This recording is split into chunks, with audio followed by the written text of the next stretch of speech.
ഒരുപാട് പുതിയതുമല്ല എന്നാൽ പഴയതുമല്ല. ഇന്ന് നമുക്കൊരു വെറൈറ്റി പിടിക്കാം. എല്ലാവരും പേപ്പർ ടേപ്പും ഗിയർ വയറും വെച്ചിട്ടൊക്കെ സെറ്റപ്പാക്കി എടുക്കുന്ന കണ്ടിട്ടുണ്ട്. ഇന്ന് നമുക്കത് ഈർക്കിലും പേപ്പറും വെച്ച് ചെയ്ത് നോക്കാം. സംഭവം സിമ്പിളാണ്. ഒരു ടേബിൾ ഡെക്കർ. ഇതുപോലെ കുറേ ഈർക്കിൽ പീസ് എടുത്തിട്ടുണ്ട്. അതുപോലെ കുറേ പേപ്പറുകൾ എടുത്തിട്ടുണ്ട്. A4 പേപ്പറാണ് ഞാൻ എടുത്തേക്കുന്നത്. നിങ്ങൾക്ക് വേണമെങ്കിൽ ബുക്ക് പേപ്പറും എടുക്കാം. ഇതുപോലെ ഒട്ടിച്ച് കൊടുത്തിട്ട് ഇതുപോലെ കട്ട് ചെയ്തെടുക്കണം കേട്ടോ.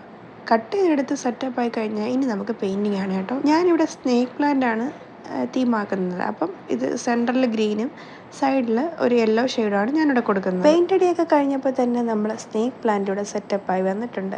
ഇനി നമുക്ക് അത് വെക്കാൻ വേണ്ടിയിട്ട് ഒരു പോട്ട് വേണം.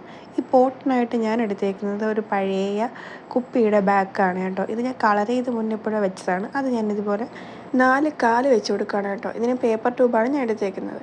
സംഭവം ഇത്രയേ ഉള്ളൂ. ഞാൻ ലാസ്റ്റ് ഇഷ്ടപ്പെടാൻ വേണ്ടി കുറച്ച് കളറും കൂടെ അടിച്ചിട്ടുണ്ട്. അപ്പോൾ വീഡിയോ ഇത്രയേ ഉള്ളൂ. ഇഷ്ടപ്പെട്ടെങ്കിൽ ലൈക്ക് ചെയ്യുക, ഷെയർ ചെയ്യുക, സബ്സ്ക്രൈബ് ചെയ്ത് സപ്പോർട്ട് ചെയ്യുക. താങ്ക്